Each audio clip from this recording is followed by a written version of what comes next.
When I turned 4, the parents who gave birth to me found me. For the first time, a man in a suit, a security guard, took me to the enormous house up on the hill. It looked just like a castle. The girl who wasn't really my sister walked up to me. She wore a big, fancy dress that puffed out and had a shiny clip in her hair. She asked, "Are you Sarah the housekeeper's daughter?" She seemed so sweet and innocent.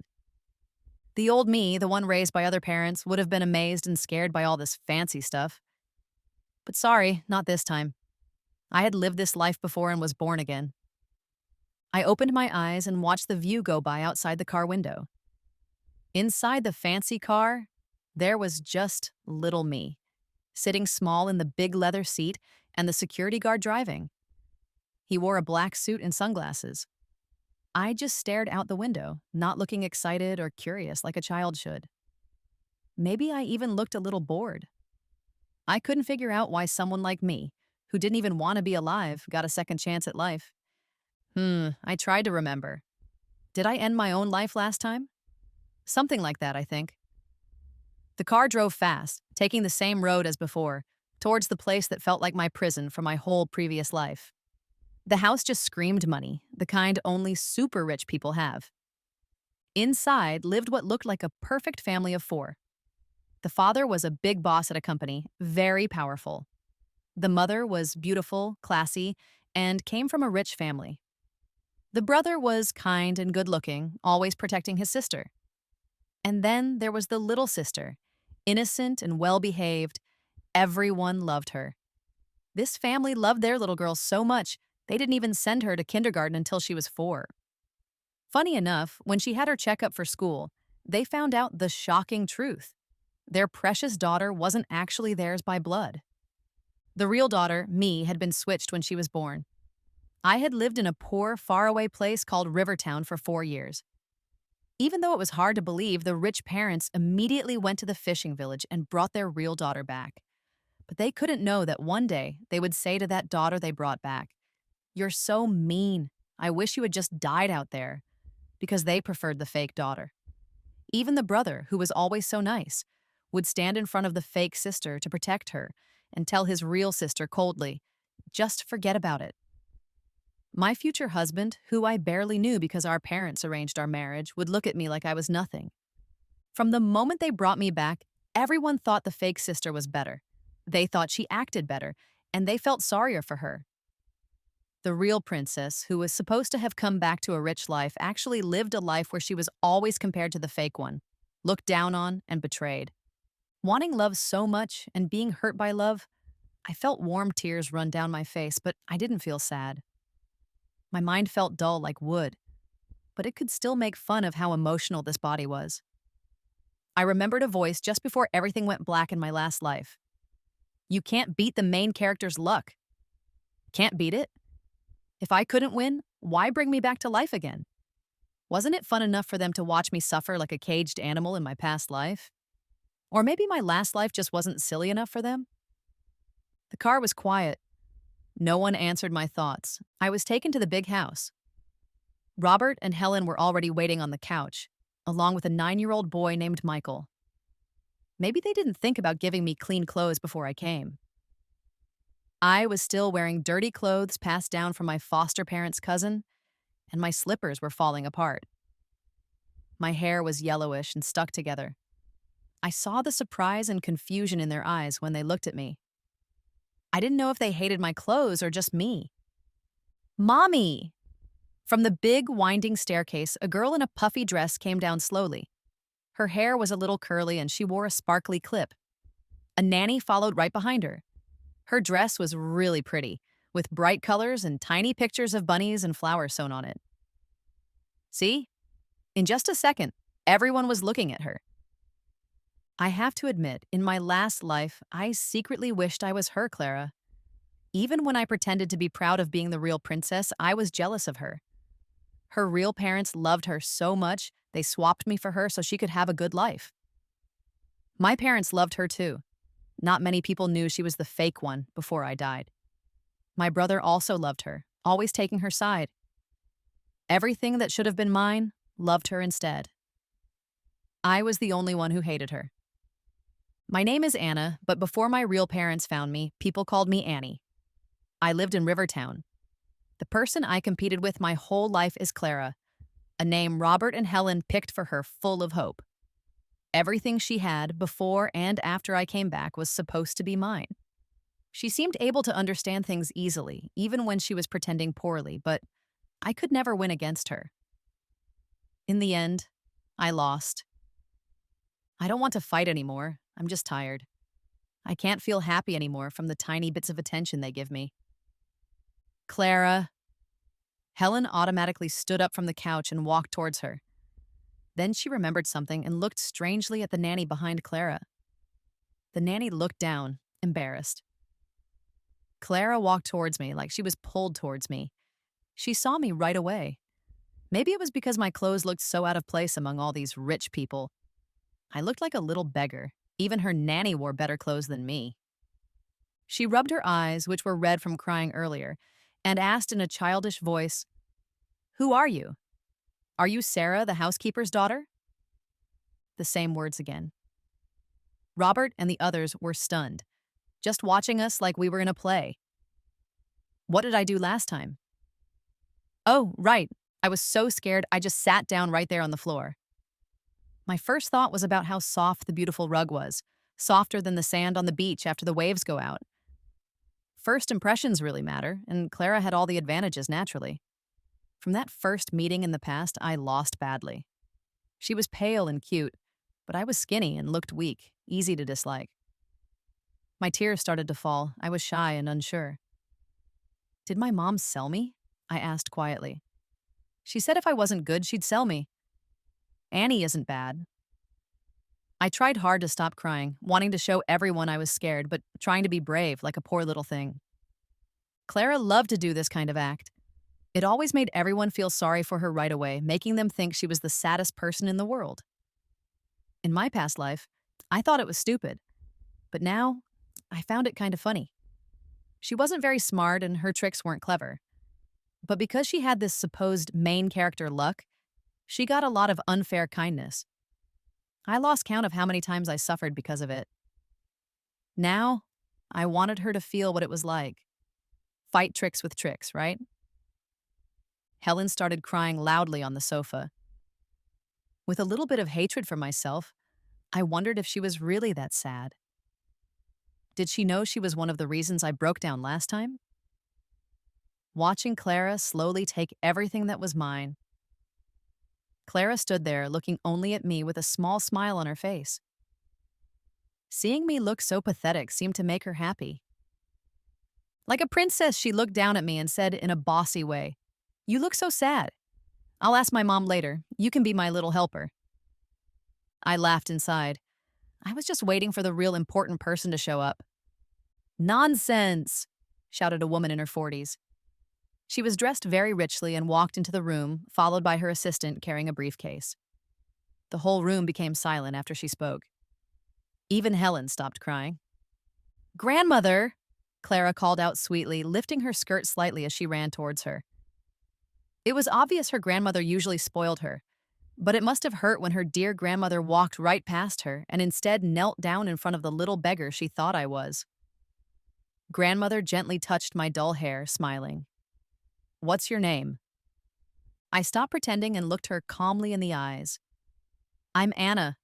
I pointed at Clara, who was standing a few steps away. Does she want me to be her little helper? I started to cry again, looking very upset. Can I say no?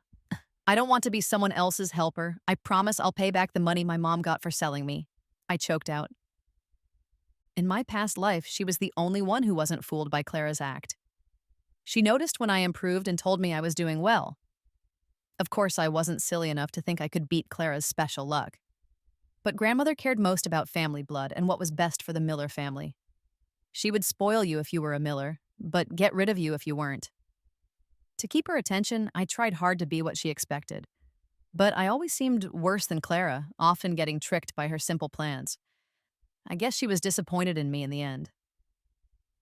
"My dear child, of course grandmother wouldn't make you a helper," she said firmly. "Do you know what?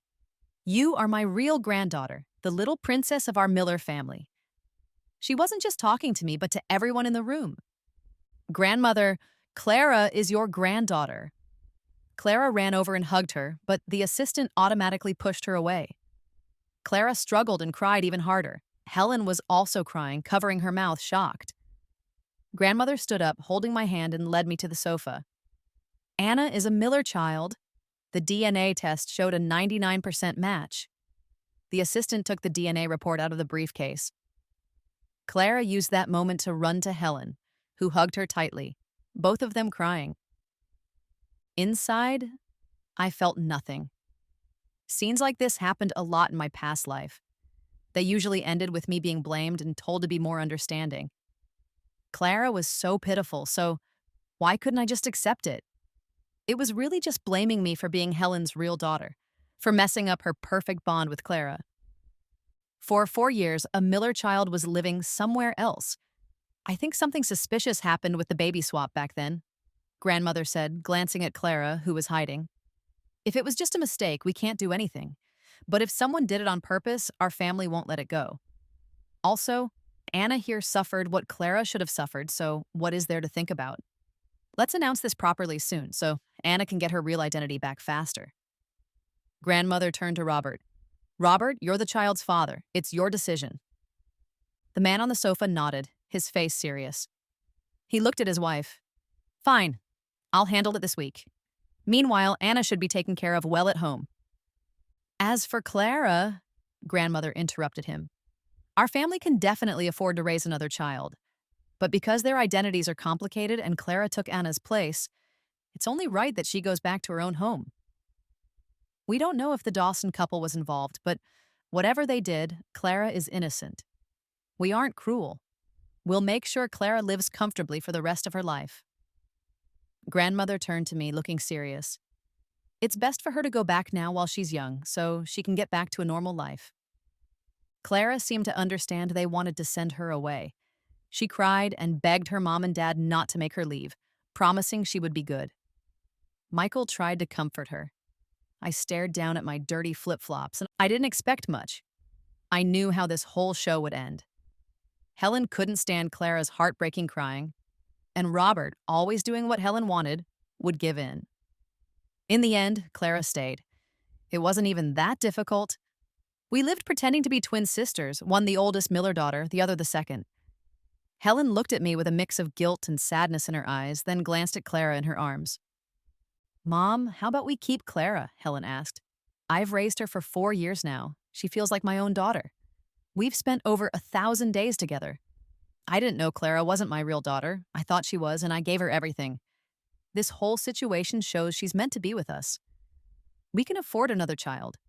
And Anna, she needs time to get used to things. Having Clara around might help her, right? I wanted to roll my eyes. Sure, she's the daughter you worked hard to raise, but what about me, your real daughter? I didn't get any of that. I suffered in someone else's life for 4 years. And now I'm supposed to understand and let you keep caring for the girl who stole my life? No way. I tugged on Grandmother's skirt beside me. She looked down at me, cutting Helen off. I'm hot, I said. Everyone looked at me. It was boiling hot in August and September, even with the air conditioning in this house. Yet I was wearing this hand-me-down fuzzy sweater meant for autumn with sleeves way too long. After they swapped me with Clara, her real parents never bought me a single piece of clothing. Everything I wore was left over from a distant relative's kids, whether it fit or not. When the assistant heard I was hot, he asked if he should take me to change clothes. Grandmother nodded, but I resisted. She looked a little confused, but let the assistant roll up my sleeves a bit to cool me down. With everyone watching, the assistant pushed my sleeves up to my elbows, revealing dark bruises. Someone gasped. Helen pushed Clara away and rushed towards me, but Grandmother was already holding my arm, demanding, How did this happen, Anna? Tell Grandmother who did this. Helen was crying beside me, wanting to get closer but couldn't. The Dawsons treated me terribly. They took out all their life's problems on me. Sons were valuable, daughters were not, especially a daughter who wasn't even theirs. They thought no one would ever find out about the swap, so they did whatever they wanted. If you tell anyone, I'll kill you. That threat stayed in a 4-year-old's mind. Even when my real parents found me, I didn't dare say a word. Only the servants around me knew, and they weren't going to risk their jobs for some unwanted kid. The bruises always faded eventually. The grown up me regrets not telling someone about the abuse from the Dawsons sooner. Maybe I was scared, or maybe I was too proud. Little me knew getting hit was wrong. It meant I did something bad. I didn't want my parents to see that side of me, but now I'm back for a second chance. I won't be walked over. If I need revenge, I'll get it. At 4 years old, I don't need pride. I looked at my bruises and said, Anna wasn't good. Mom and Dad punish Anna. Robert slammed his folder down on the marble coffee table, his face full of anger. Clara started crying loudly when she saw my bruises. Grandmother glanced at her, anger twisting her face. This is an insult to the Miller family. We treasured their child, and they treated little Anna like this. Enough! Send Clara back! I had suffered this pain for so long, but watching it happen differently this time felt pretty good. I wonder if Clara's luck will let her stay this time. The staff moved quickly. Clara's room was emptied out fast. It was the second biggest room after Robert and Helen's, right across from Michael's room. I smiled secretly. Pretending to be pitiful worked. I never got to stay in that room before. After 2 months, I gained some weight, my skin looked healthier, and I was starting to look more like Robert and Helen. But I learned before that looks don't mean people will love you. Soon after I came back, Grandmother sent Clara back to the Dawsons. Helen didn't want her to go, but abuse was something Robert and Grandmother wouldn't ignore. Clara's cute act couldn't save her this time. They started investigating the baby swap and took legal action against the Dawsons, but I knew Clara wouldn't be gone forever. She'd come back eventually. During those 2 months, Helen was incredibly nice to me. I am her child, after all. Maybe she wanted to make up for the lost time, to build a connection. I just went along with it, taking the attention while I could. Though sometimes she would accidentally call me Clara or miss the child she raised for 4 years. That wasn't my problem. This new life feels like I'm just watching a movie. I don't feel the happiness or sadness as strongly. The feelings don't seem as real. My brother, 5 years older than me, kept his distance. He's smart and always polite, but he couldn't hide his real feelings like an adult. Helen wanted us to become close, but he always had an excuse. His eyes looked at me with cold blame, like I was a thief who ruined his perfect family of 4. Like I kicked his sister out, the little beggar invading their home. Okay, fine. In a way, I did disrupt their family, but I was almost happy about it. In the middle of November that year, my family threw a huge birthday party for me, my very first one. It felt like they were trying to make up for all the birthdays I missed. It was also a way to introduce me to everyone. Robert held me as I calmly listened to all the important people saying nice things. They wished me happiness, success, and an easy life. They all said I looked like the best parts of both my parents. For those few hours, I really felt like a princess, treasured by someone. But being a princess doesn't last forever. I'm like Cinderella, the magic will disappear when the time is up. Robert had to stay and talk to guests at the party, but Helen wanted to take Michael and me home early. She seemed really eager, which gave me some ideas. By the time we reached the house, it was 10:30 at night. At the entrance, Helen let go of my hand and walked quickly into the living room. Michael, usually calm, seemed nervous too.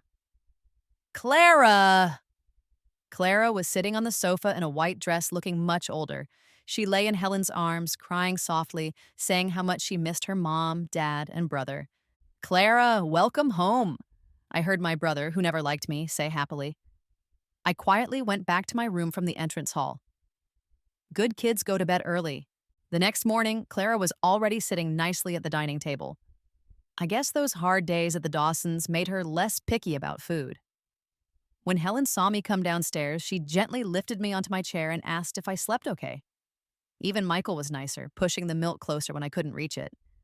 Clara, sitting next to him, watched me nervously, not acting like her old self at all. Anna, Helen said, we need to talk about something. Clara's real parents were arrested by the police. She has nowhere else to go. Can she stay with us? I took a sip of milk. I've always hated milk. It tastes awful.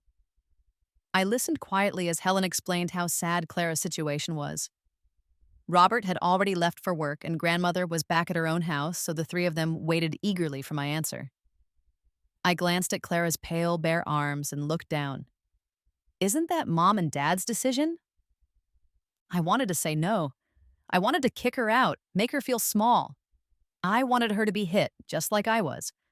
I wanted her to suffer like I did. But could they really give me that satisfaction? Helen patted my head, smiling, seemingly pleased. Anna's so understanding. We'll be a family of 5 now. The Dawson couple went to jail because of the Millers. Since Clara was removed from the Miller family records, she couldn't inherit any money. Grandmother just ignored the whole situation. In the end, Clara stayed as the adopted daughter of the Miller family. I couldn't help but notice how things seemed to change a lot, yet somehow stayed the same. Helen loved pretending we were all happy siblings and often tried to get her 3 kids together. But it was clear I didn't fit in with them. At first, Clara acted very well behaved. She was naturally a bit scared of me and tried to subtly show she still belonged. But I couldn't stand Clara's sneaky pride. Whenever she was acting cute with Helen, she'd sneak looks at me like she was showing off. She'd talk constantly about trips they took before I came back, or gifts from Mom and Dad. And with Michael, even worse. Brother, why are you only holding my hand? Sister's right next to us. Brother, you're the best brother in Clara's heart. We'll be siblings forever. Listening to this made me feel sick. I couldn't be bothered dealing with Clara's annoying comments, so I decided to pretend to be sick all the time, like a weak, delicate flower. Doctor checkups wouldn't find anything wrong, but since I was abused for 4 years from birth, being weak made sense. I got tons of attention. Grandmother came back to yell at Robert and Helen, which made Clara so scared she stayed in her room, acting like a scolded child. Don't underestimate Clara. She's young, but she's definitely not harmless. At least I wasn't stuck watching their little drama, bored by Clara's bad acting and Michael's foolishness. This sickly act was working well. Whatever Clara wanted before, or whenever she was upset, things were easily given to her back then. But now, it was my turn. Clara entered my room without knocking. It was the first time since she came back. I got angry that she didn't knock. The pink walls had been repainted a creamy white because I said pink made me feel anxious. Everything was changed to how I liked it. She walked over, her eyes a little red from seeing how her old room was now mine. It gave me a strange, satisfying feeling. I don't think it's weird. It just felt good to take back what belonged to me. Standing by the bed, she watched me playing with a Rubik's Cube and started her usual subtle attacks. I'm sorry, sis. I was talking with a brother earlier and didn't notice you weren't feeling well. You need to take better care of yourself. Don't make Mom and Dad worry. She added, Mom had Auntie make all sorts of healthy soups for me, things like bird's nest, special fungus. I don't even remember them all. That's why I'm so healthy. I knew what she was trying to say. I'm so close to brother, I didn't even see you. You don't belong with us. I'm not like you, causing problems for Mom and Dad. Look, Mom spoils me. You didn't get that before. Are you jealous? Of course I wasn't angry. I didn't even look up. Just kept quickly turning the Rubik's Cube in my hands. Only one side left. Oh, by the way, look, sis. She held up a small red triangle-shaped charm bag in front of me. It had pictures of landscapes stamped in gold and some foreign writing embroidered with gold thread. Looked pretty fancy, I thought. Isn't it pretty? Grandmother gave this to me at my 100-day celebration. It's so nice that I kind of want to ruin it. Mom said that the head monk at the Serene Mountain Temple is friends with grandmother. She got this charm bag when she went to the temple to pray. The monk said it would protect her granddaughter, keep her safe forever. I used to not like wearing it. It didn't match most of my dresses. Click. The Rubik's Cube was solved on all 6 sides. I looked at her. So, are you here to give that back to me? Ha, a gift for the granddaughter. Are you sure it's for you? She quickly pulled the charm back, holding it tightly to her chest. Her eyes filled with tears as she shook her head. I'm sorry, sis. I can give you anything else, but this is grandmother's gift to me. It's her blessing for me. I can't give it to you. Could this really be called giving it back? The door to my room was open. I heard a door open and close in the bedroom across the hall. The little brat started crying even harder, like I was about to hurt her. Michael walked in. At 12 years old, he had already skipped a grade and was in middle school, not a little kid anymore. He frowned at me, then walked over to Clara. Clara, what's wrong? Why are you crying? Clara found her support and threw herself into Michael's arms, crying loudly. Brother? Clara is so sad. Sis wants the charm grandmother gave me. I can give sister anything. Dad and mom gave her everything, even my room, but this is grandmother's charm for me. Clara can't give it away. But I'm also scared sister will get mad. I watched as Michael, full of pity, wiped Clara's tears with his thumb and comforted her. Clara's charm is Clara's. No one can take it from you. Don't be sad anymore, or you'll look like a little crying kitten. Clara turned her head and gave me a hateful look, but the satisfaction in her eyes was obvious. Once Michael finished comforting Clara, he finally looked at me. Anna, you already have so much. There are lots of charms out there, even prettier ones. If you want one, Big Brother can buy it for you tomorrow. Just don't fight with Clara. Then he took the still sniffling Clara out, closing the door behind them. I sat on the bed, staring at the wall for a long time, confused. Shouldn't he be smarter than this if he skipped a grade? What's Clara's is Clara's. If I say it's mine, it's mine. Even if I don't want it, it's still mine. As long as it wasn't too annoying, I could ignore these little tricks, pretend not to see. If I argued with Clara all the time, how would I be different from the old me? She's just a kid in elementary school. I don't need to waste my energy on her. It doesn't make sense to hurt myself just to hurt her a little. But I have to congratulate her. She really pushed my patience this time. Clara plays the piano quite well. It's something she shows off at parties. In the past life, she played at many events and got praise from all the rich ladies as having a special talent. This was thanks to early lessons and the Miller family hiring a top piano teacher without worrying about the cost. Yet nobody knew I could play too. I was even better than her. Back then, I was just jealous that she could sit on the piano bench with Helen, who would fix her fingers and praise her gently when she played well, even patting her head. I shamefully imagined myself in Clara's place, pretending I could feel that kind of love.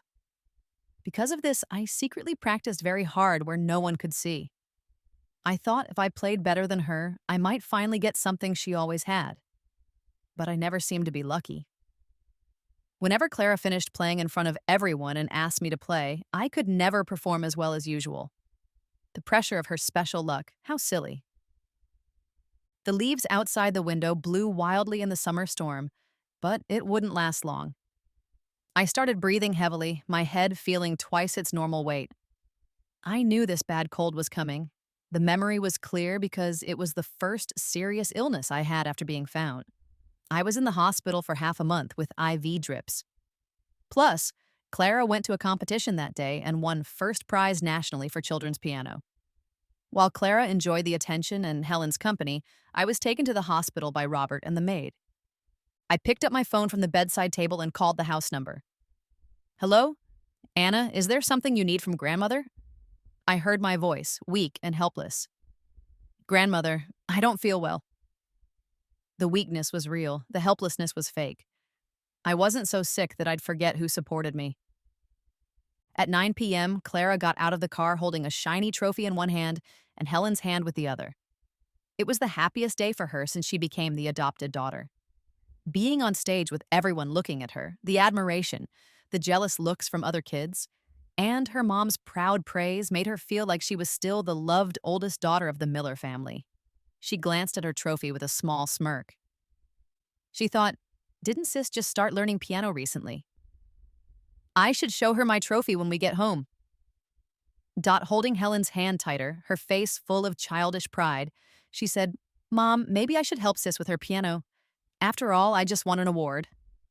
Helen chuckled, thinking her daughter was just innocent, and laughed along. Oh, you just won? And you're already thinking of teaching your sister? Their happy mood was ruined as soon as they walked into the entrance hall. Grandmother was sitting on the couch, looking unhappy as she stared at the mother and daughter who just came in. Clara saw her and instinctively hid behind Helen. Helen hadn't figured out what was wrong yet. She gently asked her mother-in-law why she came so late without telling the servants first. Grandmother let out a cold laugh. Helen, I always thought you were sensible. Robert's been busy with work these years, and you've managed the house well. I understand you might be attached to that fake girl you raised and want to keep her here. But when your real daughter is home alone with a high fever, calling her grandmother for help while you're off at a piano competition with the fake one, aren't you failing your biological daughter quite badly as a mother?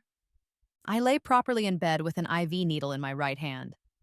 The family doctor had just given me medicine to lower the fever, so I felt much better, but I preferred to keep my eyes closed and pretend to be asleep.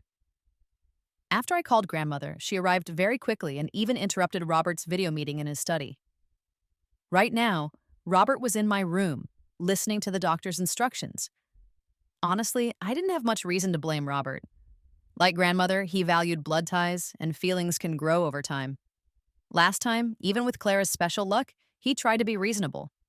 He was a man who loved his wife, and being so busy with work, he didn't question Helen's decisions when Clara tricked me, nor did he step in. He was a good businessman and a good husband, just not a very attentive father. I heard urgent footsteps at the door. Helen rushed into my room, her eyes fixed on my feverish face. She cried as she sat on the edge of my bed, leaning over to gently feel my forehead with her hand. Anna, why didn't you tell Mommy you had a fever? Her slightly scolding tone felt warm. My heart felt a bit numb. Numb, like it couldn't feel anything. I couldn't keep pretending to sleep now, so I acted like Helen's words woke me up. Mom, Helen responded, and Robert walked over, patting his wife's shoulder to comfort her, while also reminding me, Anna, if you ever feel unwell, you should tell Mommy or Daddy, or at least one of the nannies. I hesitated, my eyelashes fluttering slightly. Wouldn't that be bad? Why would Anna think that? You're Mommy's daughter. If you're not feeling well, it's normal for Mommy to be worried. I spoke with a very innocent voice.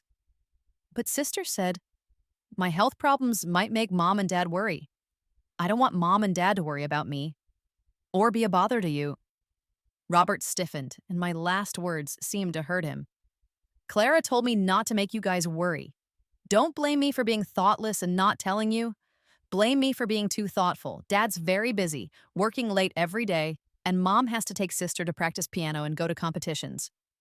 Anna didn't want to distract Mom and Dad.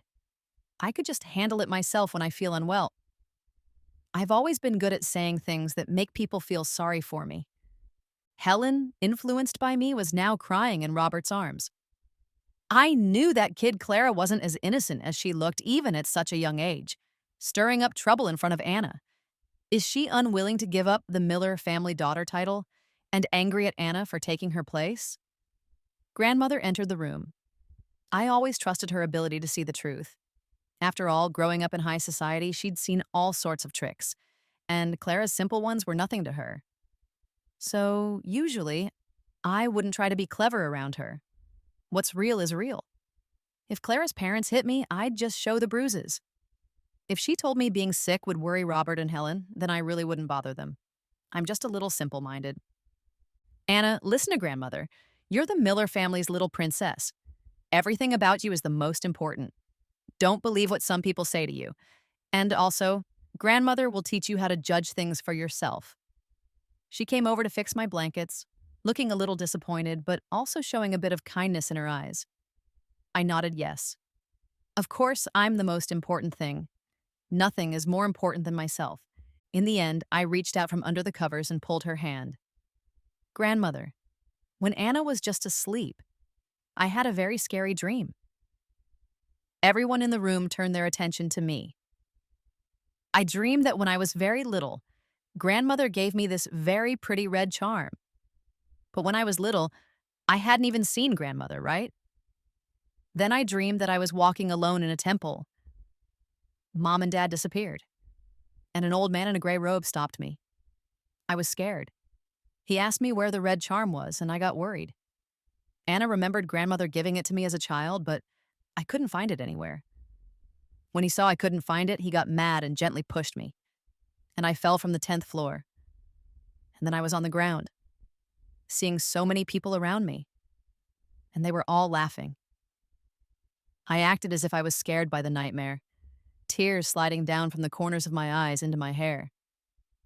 Even now, I can remember that pain. Helen quickly comforted me, using tissues to wipe my tears. Grandmother, thoughtful, also comforted me. Grandmother did prepare a gift for Anna. It was for your 100th day celebration. But Anna was taken by bad people. When you came back, Grandmother forgot. Tomorrow, Grandmother will bring it over for you. Helen beside her automatically reacted. Mom! Grandmother glanced up at Helen but said nothing, silencing her. Naturally, I nodded obediently, pretending not to know anything. After all, it was mine to begin with. I don't know if it was because of some plan I made, but this time my bad cold got better much faster than last time. Instead of being alone in a hospital with a useless maid, I'm at home with Helen taking care of me personally, maybe to make up for feeling guilty about that day. A mother's love is truly amazing. Clara didn't have a party this time. She didn't even wave a trophy in front of my sickbed to show off like before. And I took her good luck charm. I looked at the charm in my hand. I didn't even want it that much. I just threw it into a random drawer.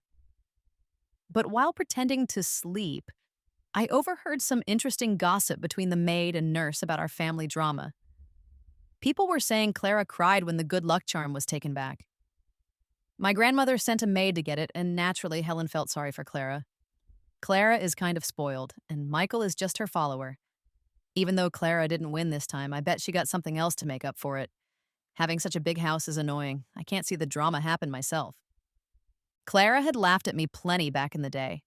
She'd make fun of me for still being like a country girl, even after getting my identity back. And she'd always find ways to show I wasn't as good as her, even though she was the fake one with all the family's love. A family that didn't accept me, a school that didn't accept me, always second best to Clara. My life seemed like a joke just to make her look good. It really bothered me. Hey sis, you're awake. Come have breakfast. Mom, Dad, and brother have been waiting forever. Clara, wearing a little white dress with an apron, called me over. Today's our first day of college.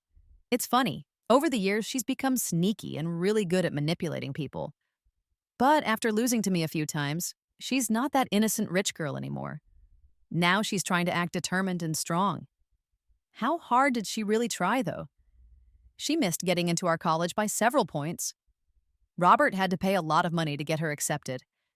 Isn't it strange how someone with main character luck could fail to get into college? I thought about it a lot. Her special luck seemed to stop working ages ago. Besides playing the piano, she's not really good at much else. Thankfully, her luck isn't holding me back anymore, but I can't relax completely. Maybe the main character's luck only works when she meets the guy she's destined to be with? And that guy is Ethan from the Ashton family, the only son in his 3rd year studying finance. The Millers and Ashtons made a casual engagement agreement years ago, so technically I'm his fiancée. But he only likes Clara. Back when I first heard about this supposed engagement, I was excited. I thought he could save me. At home, I was ignored while watching my family spoil the girl who stole my life. Outside, I was an outcast. Everyone only knew Miss Clara from the Miller family. A girl who hated herself saw a little bit of hope. Could this amazing man save her from her sad life? Give her care and love? But soon, she finds out it's just another problem. I walked over. They were all seated already. At the long table, Helen sat close to Robert on one side, with Michael and Clara across from them. The table seemed big, but adding another person would make it crowded. Forget it, I'll sit at the head of the table. At that moment, Clara stood up timidly, biting her lip. Sister, do you want to sit here? Still acting after all this time? Why offer now? I picked up a piece of toast with a smile, casually saying, I thought you signed a contract with some movie company. She's such an actress. Of course not, sister. Clara just started college and wants to be a pianist. The entertainment business is too messy. I won't go there. Oh, now she looks down on other people's jobs? Helen gently added. It's good you're not going there, Clara. Stay calm. Your sister's not that sensitive. You worry too much. Let the maids handle breakfast next time. You're also our daughter, a miss of the Miller family. Just be happy and enjoy your life, okay? Clara suddenly looked like she was about to cry. Clara's scared sister doesn't like me. Scared mom and dad might leave me. Without them keeping me, I wouldn't survive. So I want to do more for the family. Though I was surprised by another unfair attack, I stayed quiet, calmly eating my breakfast. Michael spread jam evenly on a piece of toast and handed it to Clara beside him, comforting her softly. Mom and Dad wouldn't do that. The maid standing near Clara agreed. Yeah, Miss Clara, the eldest miss has only been Mr. and Mrs. Miller's daughter for 14 years while you've been theirs for 18. The table went silent for a moment. I looked up to see which maid it was. Over the years, we've had so many maids. I'd never seen one so clueless. The maid realized her mistake. Standing nervously by Clara, she was small and pale, just like Clara. Looking closer, I recognized her, one of Clara's loyal followers. Maybe because Clara wasn't doing well now, this maid didn't get promoted either, ending up as a junior maid in the Miller kitchen. In the past, when Clara was the loved fake princess, this maid, Lily, had more influence than I did. Lily was convinced that this popular fake girl would be bullied by poor little me and would always defend her, often targeting me. New food deliveries were tasted by Miss Clara first. Clara would leave Helen's specially designed clothes in shared rooms, pretending they were mine. Then Lily would scold me for touching Clara's clothes. She'd stop me from going into the piano room, claiming Miss Clara was practicing inside. Don't disturb her, she'd say. Now that I think about it, I'm really angry. But Clara never expected her helper to be so stupid this time. She was definitely surprised. Robert put his spoon down and spoke firmly. When were you hired? Weren't you trained not to gossip about the owners before you started? Sir, I'm sorry. I said something I shouldn't have. Lily bowed quickly, admitting her mistake. Working for the Miller family paid well and was an easy job, something she couldn't afford to lose. You're fired. Have the manager settle your pay for this month, Robert decided. Lily started to cry, hoping Clara would defend her. But unfortunately, this was a different Clara who couldn't even help herself, let alone someone else. Within minutes, Lily, who used to act so important in her past life, was taken away by the manager. Who knows if she regrets helping Clara now without thinking? But why should I care if she regrets it or not? Clara started crying and said, I'm sorry, sister. I didn't know Lily would say that. I just can't leave Mom, Dad, and brother. I didn't mean anything by it. Mom, maybe I should just leave? You've raised Clara for 18 years. If I stay, my sister won't be happy. I chuckled. All talk, no action. If you want to leave, just go. She didn't expect me to say that and stopped crying for a second. I didn't know my sister had such a big problem with me. I just really can't leave Mom and Dad. Helen patted my hand. Enough. Both of you are my daughters. Nobody's leaving. I felt nothing inside. Without Clara's influence holding me back, I've shown my abilities. I'm graceful and pretty, admired by many. I've won awards and have many skills. In society, I'm known as the beloved daughter, the granddaughter and daughter Helen boasts about at parties. At home, I'm not ignored. I keep quiet at school, but people still like me.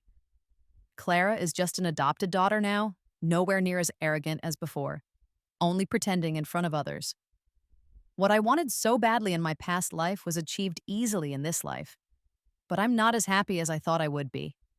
A single piece of candy could bring 10 times more happiness before, even though I didn't have it then. Now, even with 100 pieces, there's no joy. I couldn't feel love before, and I don't want to feel it now. Breakfast was awkward for everyone. After eating, I got ready to go to school. Before leaving, Robert handed me a black card. Anna, now that you're going to college, here's an unlimited black card. Your company earnings will go in here too. Buy whatever you like. I took it naturally. The card did make me feel a bit better. Clara came over. Sister, I really envy you. Dad really loves you. She looked down, twisting her dress. Of course, Dad loves his daughter. Robert sometimes gave Clara money because Helen asked him to, but never any company shares. I noticed Clara staring at the black card, clearly jealous. Helen suggested, Robert, maybe give Clara a few $100,000. Young people have a lot of expenses these days. Robert pulled out a regular bank card from his briefcase. Thank you, Dad. But Clara shouldn't accept it. Tired of her fake feelings, I got in the car first. Shortly after, Clara joined me with two bank cards in her hand, looking obviously embarrassed. Sister, sorry I'm late. It's my brother's fault. He insisted on giving me a card. I glanced over and coldly teased, No worries, sis.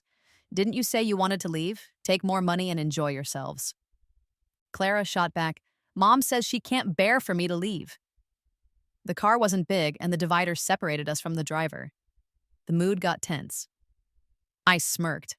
Your parents got out of jail, right?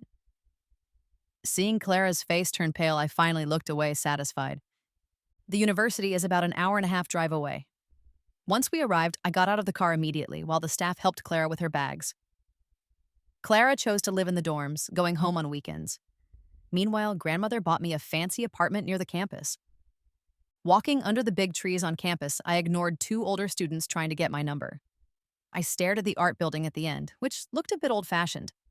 I looked up to the top floor, the 10th floor. The sunlight was bright, making me squint as I thought back to the past. Clara had asked to meet me during our third year of high school.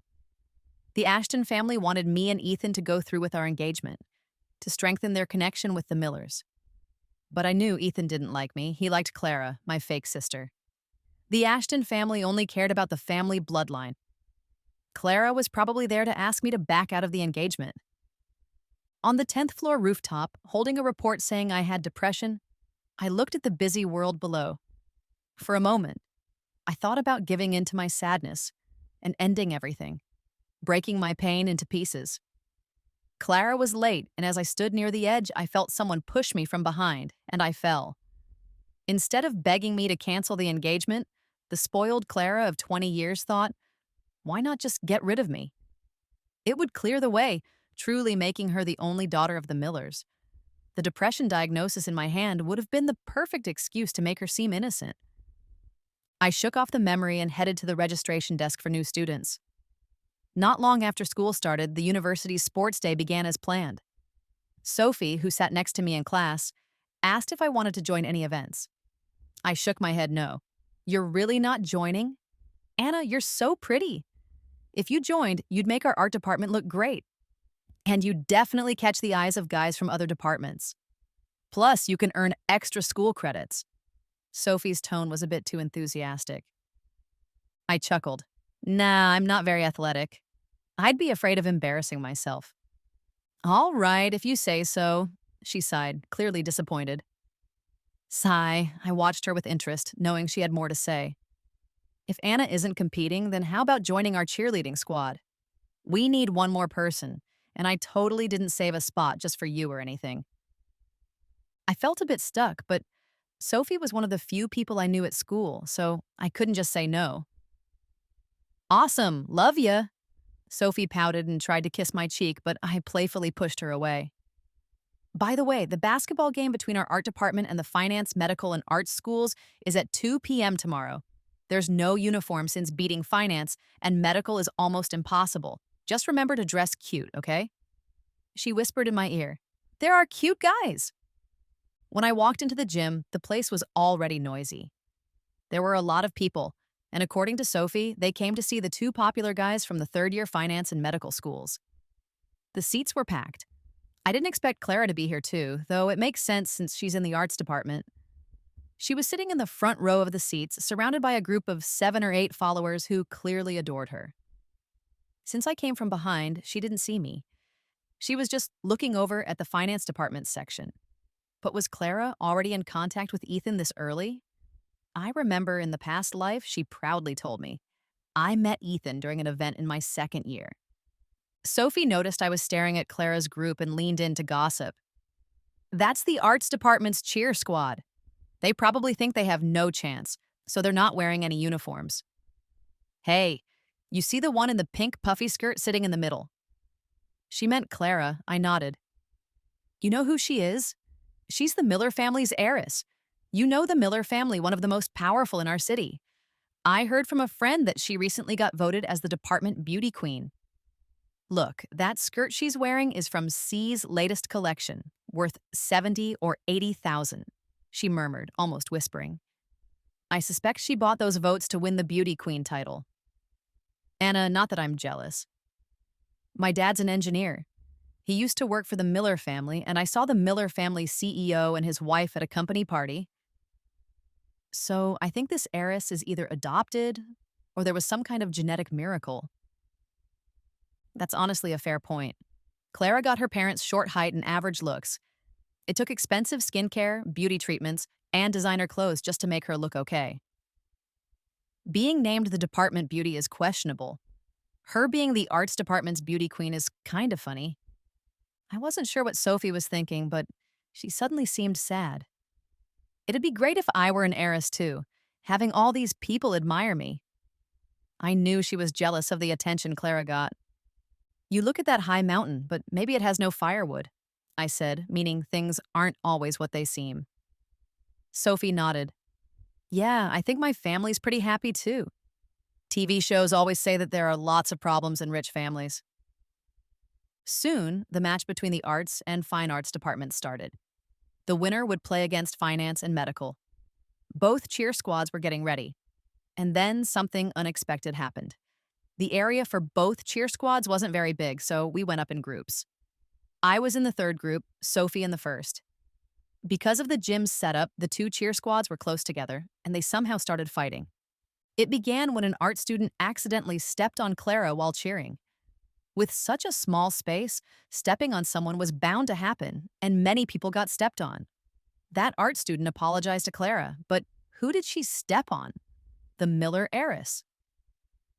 Clara's friends immediately pushed the girl to the ground, demanding she kneel and apologize to get Clara's forgiveness and to show the art department who was boss. Clara stood in an open space made for her, looking down at the girl on the floor like she was superior. Her words were soft and kind. Oh dear, I don't mind being stepped on, though it hurts. But if it happened to someone else, that wouldn't be good. Yet she didn't tell her followers to let the girl go. The fine art students couldn't stand it either. We're all kids spoiled by our families, and no one wants to be humiliated in front of hundreds of people in a gym. Kneeling now would surely mean being bullied so much she'd have to leave school. It was just a step. The area's this small. Everyone gets stepped on. If you're so fragile, why be a cheerleader? Sophie went to help the girl who fell but got pushed down by one of Clara's followers, landing hard on her bottom. The follower sneered. Who said you could help her? Do you know who she stepped on? Clara's the Miller's heiress, the Miller family. Know them? If you injured her, could you pay for it? Having you kneel and apologize is already generous. Let it go. I'm fine. Clara pretended to reassure everyone from inside her protective circle. I walked towards the cheerleading area with my water bottle. The crowd ahead moved aside, giving me a path to the center of the argument. Miller heiress? What influence? Clara clearly didn't expect me there. Panic showed on her face. Sister, what are you doing here? That's right. I never went around telling everyone I was a Miller daughter. My first-year classes weren't hard, so I'd usually go back to my apartment when I had free time. I rarely joined school events. If Sophie hadn't invited me, I wouldn't have joined the cheerleading squad.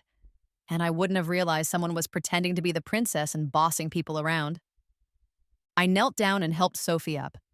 Her eyes were red, and she urgently whispered to me, Anna, don't argue with them or they'll bully you. I signaled her not to worry. Becca, enough! Really, stop it! Clara was genuinely anxious this time. But her sidekick, Becca, didn't understand and thought Clara was just playing hard to get. She folded her arms, looked smug, and said, Who are you? Since Clara calls you her sister, you must be the Miller's adopted daughter, right? Does a dog raised by the Millers dare to bark in front of its owner? Clara did not look happy. I turned to Clara. I'm the adopted daughter? Clara quickly explained, No, sister, that's not what Becca meant. She doesn't know our situation. Lisa was scared, worried I'd tell everyone the truth. The more she feared it, the more I wanted to do it. I raised my voice so people around could hear, Clara, our Miller family has treated you well for years and you repay me by ruining my reputation everywhere? As soon as I said those words, combined with Clara's panicked look, everyone understood the truth. It turned out Clara was the adopted daughter, using the princess's name to show off her power and ruining the real princess's reputation. Out of the corner of my eye, I saw Sophie looking shocked, and Clara's little group looked defeated and panicked, staring at me. I'll discuss this with grandmother and dad. Take care of yourself. As more people started watching, I helped Sophie up and headed towards the seats. The girl who fell was helped up by her friend. Before leaving, I felt someone watching me. I turned back and noticed Ethan sitting a few rows in front, smiling at me once he realized I saw him. Was the main male character going to defend Clara? After revealing Clara's true identity, Sophie, the girl who was pushed, and I decided to leave the cheerleading squad. Taking advantage of the long break after the sports event, I went back to grandmother's house. Grandmother was on a rocking chair in the back garden. She was close to 70, and although she took good care of herself, she still had some white hair and wrinkles. But she was still full of energy. Since starting college, I rarely went back to the Miller house. On weekends, if I had time, I'd go to grandmother's house. Grandmother even had a room ready for me. I sat next to her, and the butler brought over a cup of flower tea just in time. I heard about the thing with Clara. I've let your dad know too. Her card's temporarily frozen, and she doesn't have any servants or drivers. I sipped the warm tea and nodded quietly. I didn't have much to say about the punishment. Some people would still protect her. The results of revealing her identity were punishment enough for her. Grandmother sighed. You know, you always seem well behaved, but I feel like you're not happy. I paused, holding the cup. No, Grandmother, I'm very happy. I know you resent that we kept Clara, and that your mom is fooled by this fake girl. Your dad sees it, but goes along with your mom, and your brother thinks he should be responsible for her, making you feel wronged. But Anna, don't worry, she won't get ahead of you. Your dad is sensible.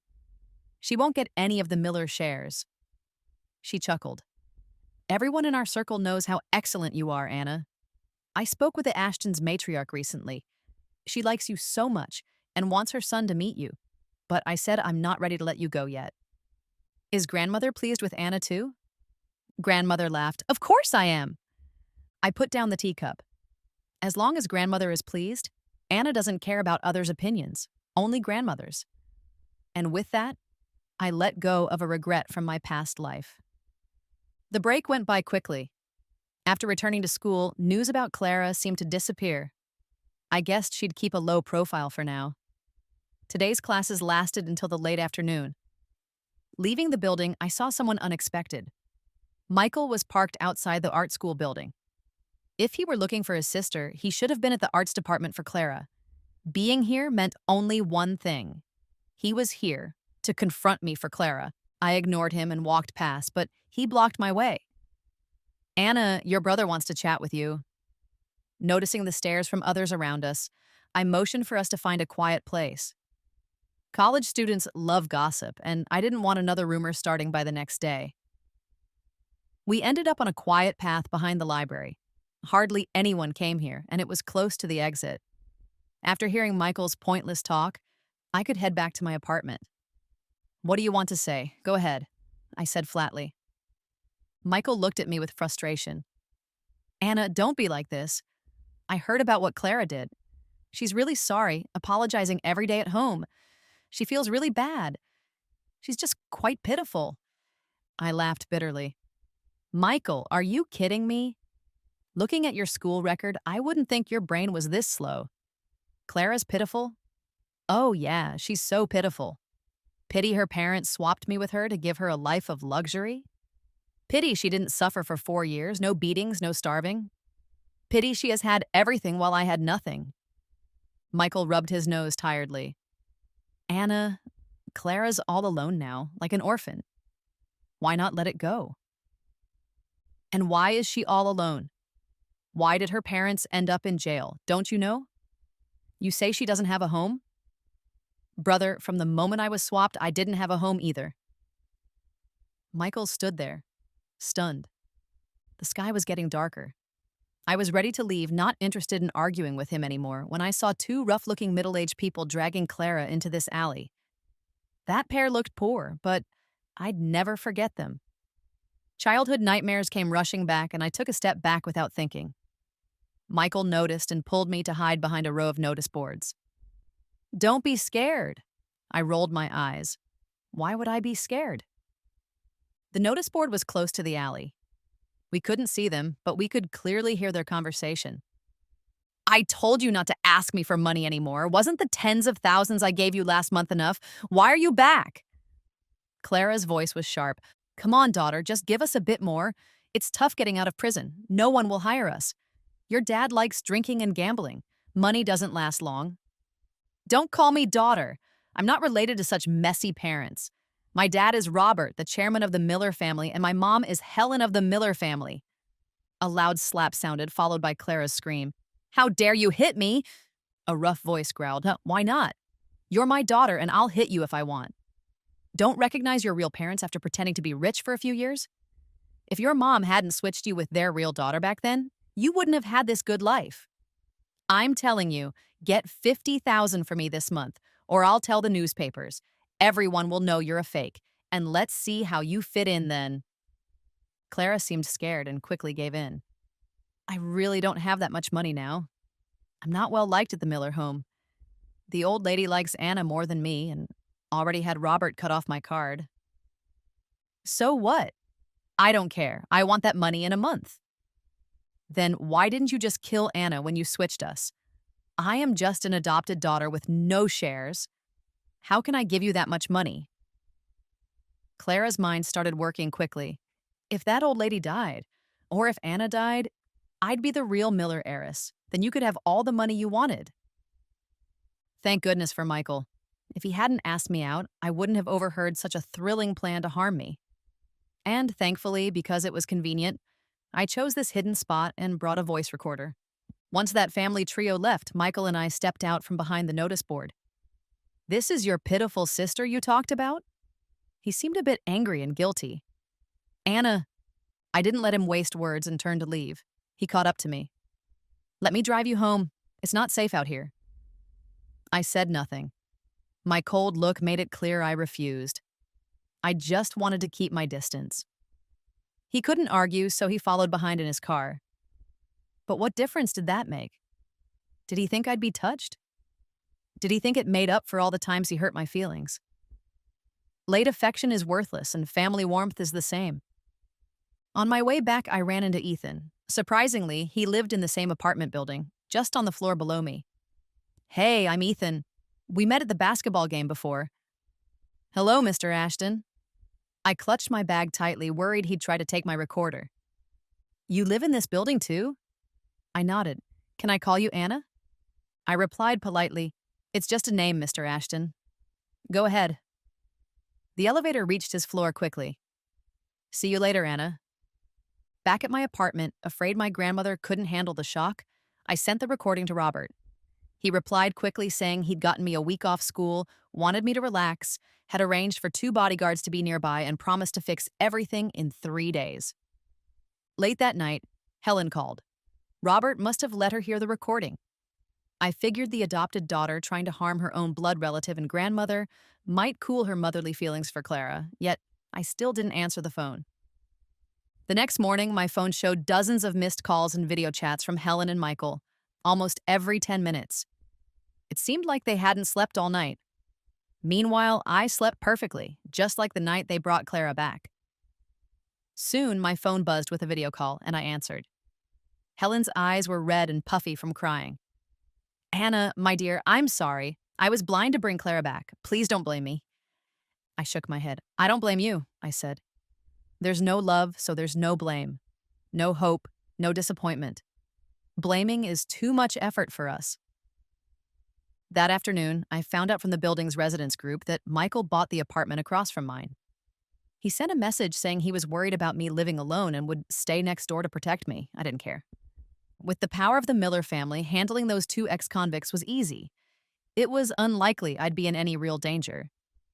I sat on the couch watching TV when the doorbell rang. The smart doorbell showed Ethan at the door. Ethan? I still felt cautious. Mr. Ashton? Is something wrong? Ethan held up a bag of snacks to the camera. Anna, a classmate told me you've taken some time off, so since you're just upstairs, I thought I'd check on you. Are you feeling okay?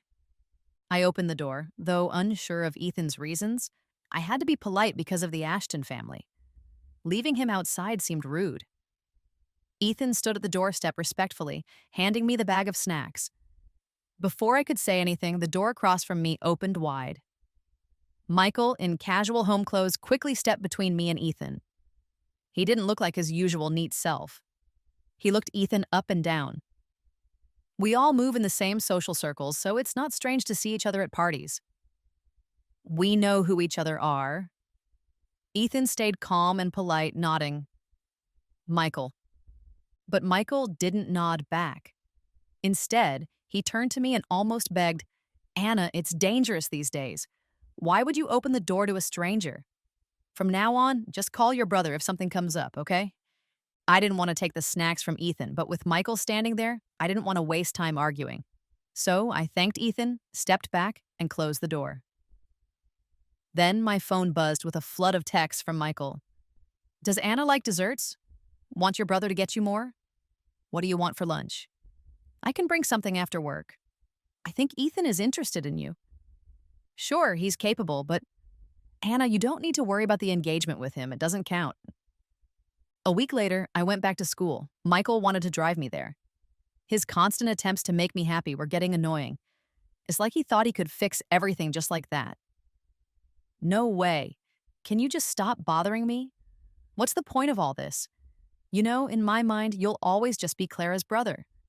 You blamed me when she lost her home, expected me to let her have her way, told me her things were hers alone, helped her with homework, spoke up for her. You've always been the perfect brother to Clara. All your care went to her. I stopped seeing you as my brother a long time ago. So, Michael, why bother? I left without caring how pale his face turned. At school, Clara had dropped out and disappeared. Back at home, I heard Clara's biological dad was in jail again. Probably for life this time. Their plans were stopped before they could really do anything, and although we had recordings, it wasn't enough proof for serious legal charges. But the guy gambled. The Miller family made sure his debts grew huge. Every day, he pressured Clara for money. But where would she get any? Helen was completely done with her, kicked her out, and told everyone about her bad deeds. Clara begged on her knees, crying terribly, asking Helen for another chance. When Helen ignored her, she lost control and said things so horrible they made Helen sick in bed for weeks. With no money and her dad threatening to sell her off, Clara sold her luxury clothes and bags, got a few million, but her dad took most of it. But gambling is a hole with no bottom. That money disappeared quickly, leaving her dad deep in debt. He lost a limb in a fight and eventually ended up in prison again. This time, the Miller family made sure he stayed there. The debts fell on Clara and her mom. Then they vanished. In my third year of college, I saw her in the gossip magazines. Shocking! Low-level starlet takes her bedroom antics to movie set. The comments online were roasting her. I wasn't surprised she ended up in a job she once looked down on. She probably had no choice. It's hard to live simply after being rich. The tens of thousands she might make now aren't like the easy pocket money Robert used to give her. It was at a fancy party where I last saw her. From the VIP section on the second floor, I watched her covered in heavy makeup. A thin man, shorter than her, stood beside her, introducing her like a salesman to men in suits, making exaggerated faces. I was on my way to the restroom when I overheard a woman with gold bracelets slapping her hard and yelling insults. Clara screamed, "Do you know who I am? I'm the Miller family heiress." The woman spat back, "You, don't you think I know? You're a fake, just an adopted kid." "Mrs. Miller already exposed you. You're a traitor, saying you're the Miller heiress? Get real. Which heiress fools around with men anyway? Don't you dare ruin their family name." I wanted to wait until they finished, but their fight seemed like it would never end. The woman with the gold bracelet saw me and quickly smiled. "Lisa, didn't think you'd be at this event." Clara turned, her eyes full of hate. "Anna," she snapped, "it's your fault, all your fault. Why were you found? Why didn't you just stay missing?" As Clara's yelling became crazy, the woman in gold quickly grabbed her, whispering, "Lisa, we should go." After that mess, grandmother regretted inviting me to the party and said she never wanted to see Clara again. The gold bracelet woman helped shut Clara down, and the Miller family gave her plenty of gifts to keep her husband loyal. As my third year of college ended, grandmother and I decided I should study overseas. I got an excellent recommendation from my teacher, not because I'm a Miller family heiress, but because I was truly passionate about my subject. Grandmother fully supported it, reminding me to visit home before I left. It had been a while, and she mentioned Helen missed me. Just before leaving, I went home. Helen cooked dinner herself, and to be honest, it wasn't great. Both Robert and Michael were there, and we all ate together. It seemed Helen wanted to shower me with all her motherly love. She carefully planned every detail for my time studying abroad. I politely thanked her. She cautiously asked if she could visit me when I wasn't busy. I hesitated. The plane flew high above the clouds as I relaxed in my business class seat.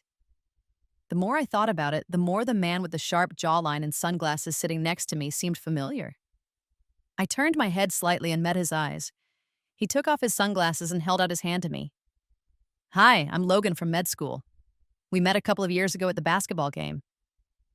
I remembered that day, right on the basketball court when I confronted Clara. I had a bottle of water in my hand, and as I was helping Sophie leave, a tall guy in a black jersey took the water from me. Cheerleaders often hand out water, so I wasn't too surprised then. But I did look at his face for a second. I shook his hand back. "Hey, senior." At 20 years old, I was starting another new chapter.